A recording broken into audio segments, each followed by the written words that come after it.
A dusty pickup truck rattled down an empty highway, its lone occupant hunched over the wheel.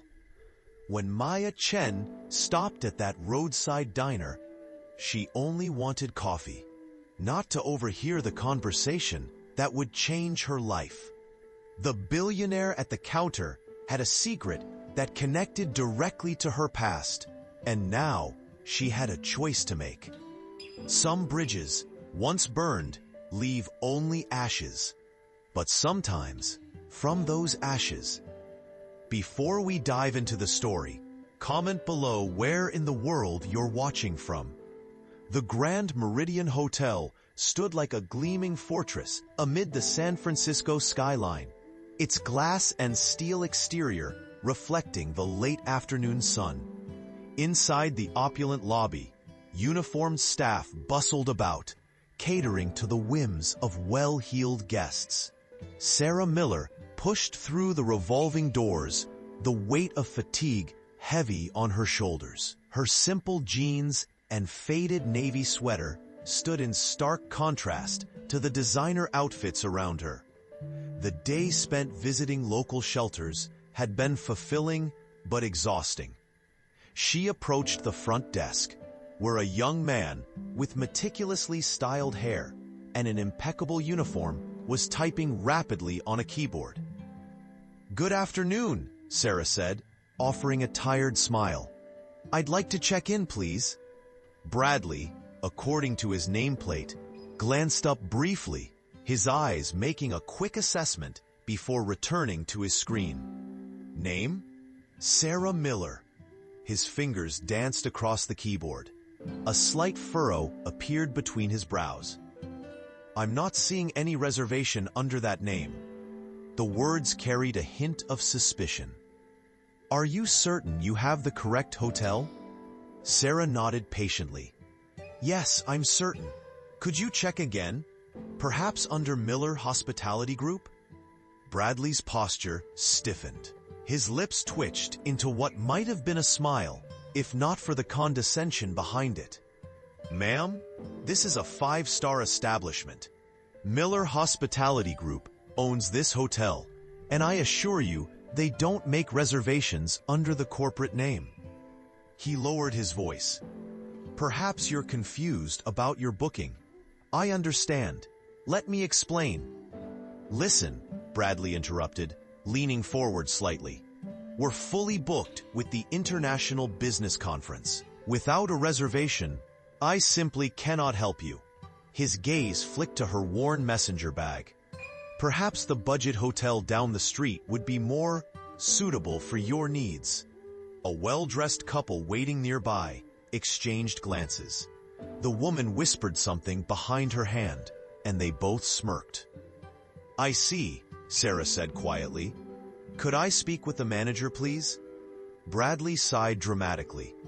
"Mr. Davidson is extremely busy with VIP guests, but I'll see if he can spare a moment for your issue." He picked up the phone, murmuring into it with obvious reluctance. Minutes later, Gregory Davidson strode purposefully across the lobby, his tailored suit and authoritative demeanor marking him as someone accustomed to command. "I understand there's a problem?" he asked Bradley, barely acknowledging Sarah. "This woman is insisting on a room without a reservation," Bradley explained. "Claims something about Miller Hospitality." Mr. Davidson turned to Sarah with a practiced smile that didn't reach his eyes. "I'm sorry for any confusion, ma'am, but as my colleague explained, we're fully booked. I can recommend several other establishments that might have availability." Sarah's phone buzzed in her pocket. She glanced at it briefly before looking back at Davidson. "That won't be necessary. I don't need a reservation to stay here." "I'm afraid that's not how hotels work," Davidson replied, his patience visibly thinning. "Even if you were somehow connected to our parent company, which I highly doubt, policy is policy." The lobby had grown quieter, with several guests now watching the exchange. Sarah reached into her bag and withdrew a small leather wallet, opening it to reveal an ID card with the Miller Hospitality Group logo. My name is Sarah Miller, she said calmly. My husband James and I founded Miller Hospitality Group 20 years ago. This hotel is one of 37 properties we own worldwide. I was visiting local charities incognito today, as I prefer to do, and plan to stay overnight before meeting James tomorrow for our anniversary. The color drained from Davidson's face. Bradley stood frozen, his mouth slightly open. Mrs. Miller, I had no idea, Davidson stammered. Please accept my profound apologies for this misunderstanding. We'll prepare the presidential suite immediately. Sarah shook her head. That won't be necessary. But what is necessary is a meeting tomorrow morning with your entire staff about how we treat all guests, regardless of appearance or perceived status. She turned to Bradley, whose face had gone ashen. And you should know that the budget hotel down the street is also one of ours, and their manager, Catherine, has never once judged a guest by their clothing. At that moment, Sarah's phone buzzed again. That's my husband wondering where I am. Not to worry. I won't be asking for either of your resignations today. I believe in second chances and learning opportunities. She smiled genuinely now. But I will be conducting the staff training personally tomorrow. The next morning, Sarah stood before the assembled hotel staff in the Grand Meridian's largest conference room. She changed into a simple but elegant black dress, professional but not ostentatious. Davidson hovered nervously at her side. Mrs. Miller has graciously agreed to address us all regarding customer service standards, he announced, voice slightly unsteady. Thank you, Mr. Davidson, Sarah said, stepping forward. Yesterday I experienced something that concerns me deeply. She recounted her experience, careful not to single out Bradley, who sat rigid in the back row. At Miller Hospitality, we believe every person who walks through our doors deserves respect, whether they're wearing designer clothes or work boots. Our success wasn't built on exclusivity, but on genuine hospitality. A hand rose from the middle of the room.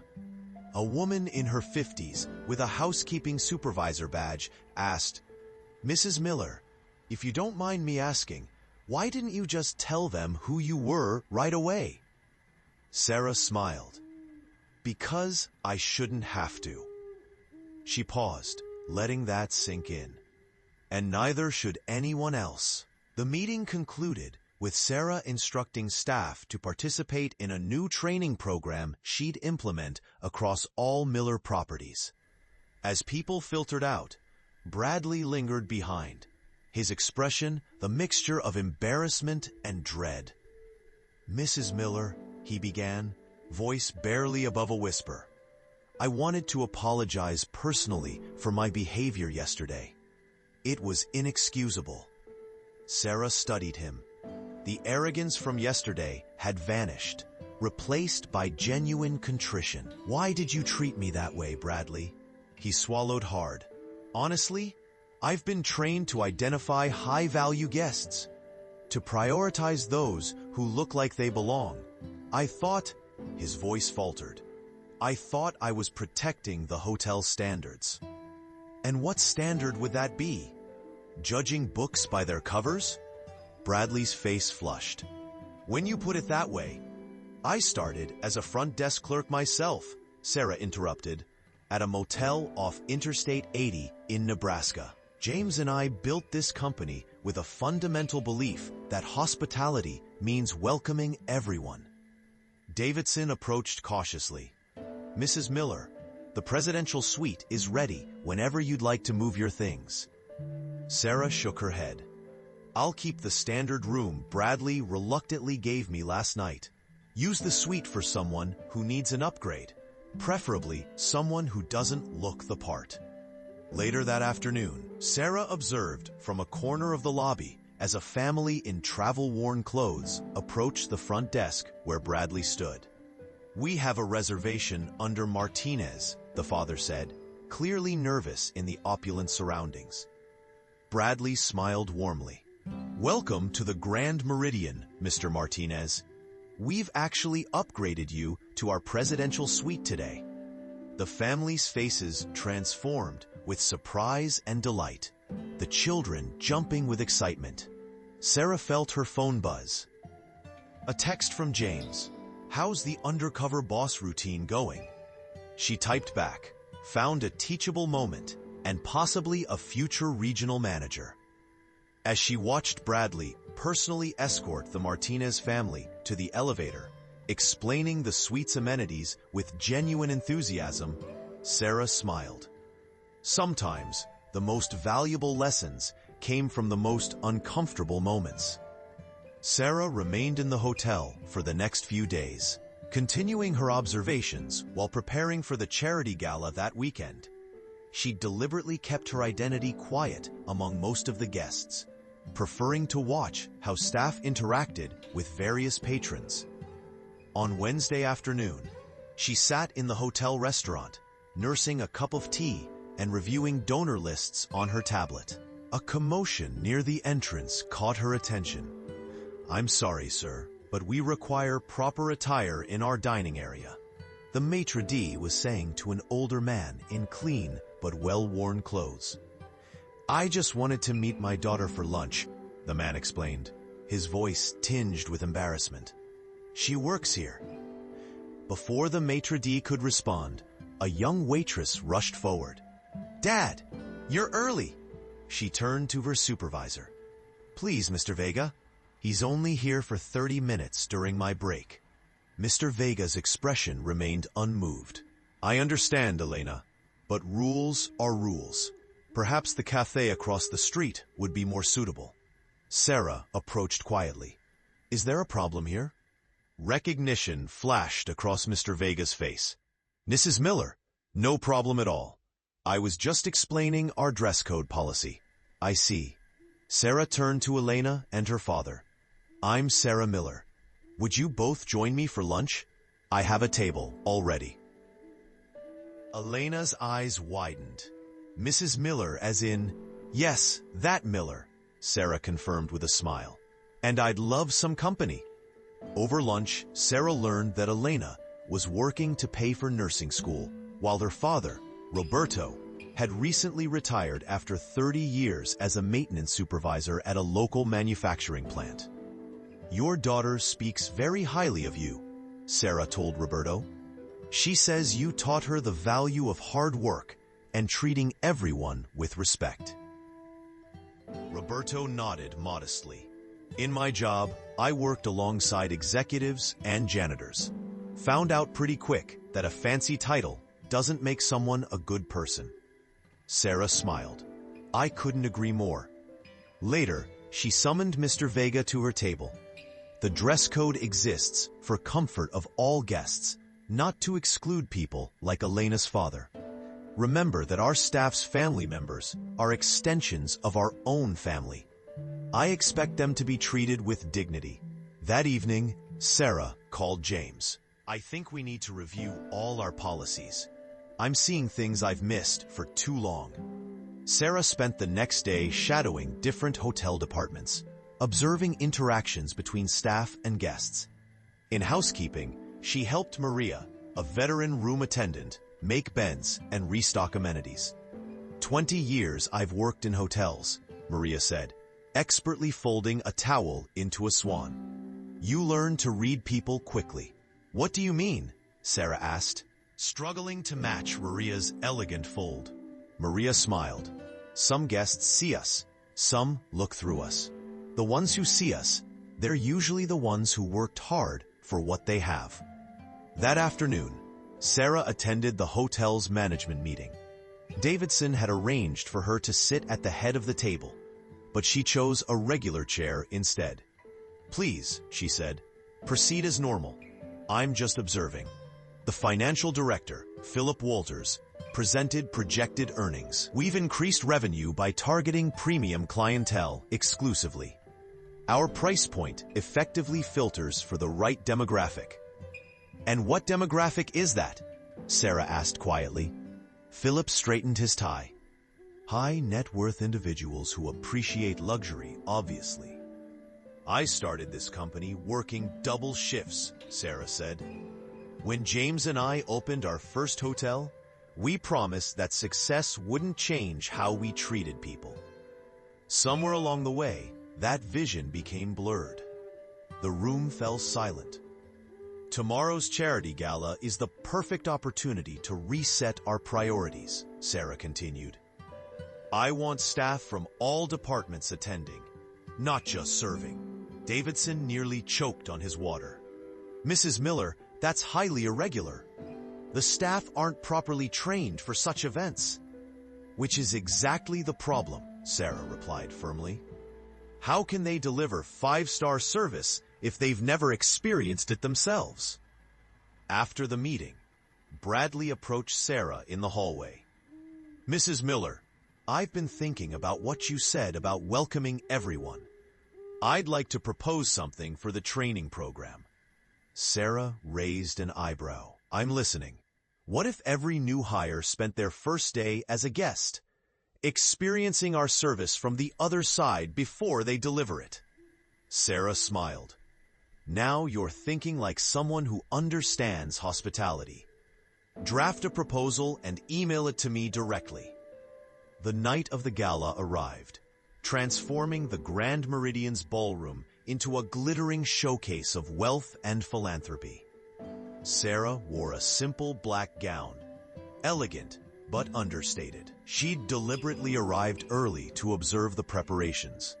Elena, now dressed in a borrowed evening dress instead of her waitress uniform, approached nervously. Mrs. Miller, I can't thank you enough for the invitation.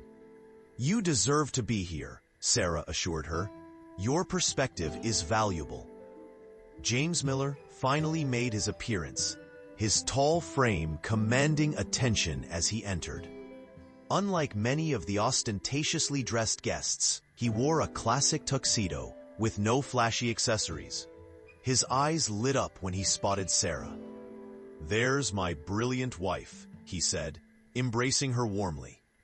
I hear you've been causing quite the reformation in my absence. Sarah smiled. Just reminding everyone what we stand for. As the evening progressed, Sarah noticed Bradley skillfully managing the event staff, treating them as colleagues rather than subordinates. She nudged James. Watch that young man. He's learning quickly. The highlight of the evening came during James's speech. Instead of the standard acknowledgement of donors, he invited the entire hotel staff to join them on stage. The success of Miller Hospitality isn't measured in stock prices or property acquisitions, he announced. It's measured by how we treat every person who walks through our doors, and by how we treat each other. Sarah stepped forward. Starting tomorrow, we're implementing new company-wide policies. Everyone in management will work frontline positions quarterly. Staff will participate in guest experiences regularly. And most importantly, we're establishing a scholarship fund for employees like Elena. The room erupted in applause. Davidson, standing nearby, appeared simultaneously impressed and terrified by these radical changes. Later, as guests mingled and celebrated, Roberto approached Sarah and James. My daughter tells me you two built all this from nothing. He gestured around the opulent ballroom. James nodded. Sarah worked the front desk while I handled maintenance. We saved every penny. You haven't forgotten where you came from, Roberto observed. That's rare. Bradley stepped forward with a confidence that surprised even Sarah. He'd arranged for several guests from the nearby shelter to attend the gala's after-party, each properly attired in donated formal wear. Mrs. Miller, I'd like to introduce Mr. Tennyson. He's a Vietnam veteran who's been helping mentor younger veterans at the shelter, Bradley said, his previous condescension replaced with genuine respect. Sarah watched as Davidson's face cycled through confusion, alarm, and finally understanding as he observed Bradley's interactions. The manager approached her during a quiet moment. This is quite the transformation you've sparked, Davidson admitted. I've been running hotels for 15 years, and I've always believed exclusivity was our selling point. Exclusivity without humanity isn't luxury. It's just expensive emptiness, Sarah replied. Later that evening, Sarah found Elena speaking animatedly with a hospital administrator about nursing school opportunities. He's offered me a part-time position that works around my class schedule, Elena explained, eyes bright with excitement. A month later, Sarah returned unannounced to the Grand Meridian. She entered through the service entrance, dressed in jeans and a simple blouse. The transformation was immediately apparent. Staff greeted each other warmly, regardless of position or department. At the front desk, Bradley was training a new employee, emphasizing the importance of looking beyond appearances. "Remember Maria in housekeeping?" Sarah overheard him say. "She worked 3 jobs to put her son through medical school. That doctor who checked in earlier? He might have fancy luggage, but Maria has a story just as valuable." Davidson spotted Sarah and approached with a tablet. "Our guest satisfaction scores have increased by 23%, he reported proudly, "and staff turnover is down by half." Sarah smiled, genuinely pleased. "And how's Roberto doing?" "That might be our biggest success story," Davidson replied, unable to contain his enthusiasm. "After you promoted Elena to our community outreach program, she suggested her father might help with our new maintenance training initiative. He's revolutionized our approach." Sarah nodded appreciatively. Sometimes, the most valuable expertise comes from unexpected sources. As she toured the property, Sarah noticed subtle changes throughout. The staff cafeteria had been renovated to match the quality of guest areas. In the lobby, a new display showcased employee achievements alongside hotel accolades. Bradley approached, clipboard in hand. "Mrs. Miller, I've been meaning to thank you. When you first revealed who you were, I thought my career was over. And now I understand what true hospitality means." He gestured toward the front entrance, where a family in modest clothing was being welcomed with the same warmth as the business executives beside them. It's about dignity for everyone. 6 months later, the Miller Hospitality Group introduced its new corporate mission statement, recognizing the value in every person who crosses our threshold. The industry magazine that featured their story included a photo of their executive team, now notably diverse in both background and appearance.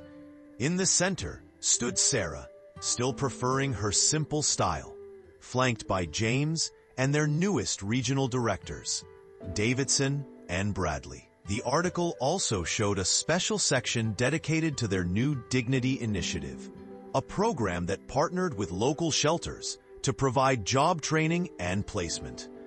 In the photo, Elena stood proudly in her new role as program coordinator, her father Roberto beside her as a senior training advisor. Sarah kept the worn messenger bag, carrying it to board meetings and charity events alike. It became something of a legend among staff, a reminder that true worth couldn't be judged by appearances.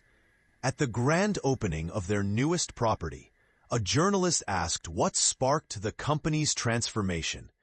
Sarah smiled, glancing at Bradley, who now served as Director of Guest Experience. "Sometimes we need to be reminded of our core values," she replied. "Success isn't measured by who we impress, but by who we include." The lesson that began with a simple misunderstanding had rippled outward, changing not just one hotel, but an entire company culture. In an industry often defined by exclusivity, Miller Hospitality had redefined luxury as something more meaningful than marble lobbies and premium prices. True hospitality, Sarah often reminded her staff, begins with seeing the value in every person, no exceptions.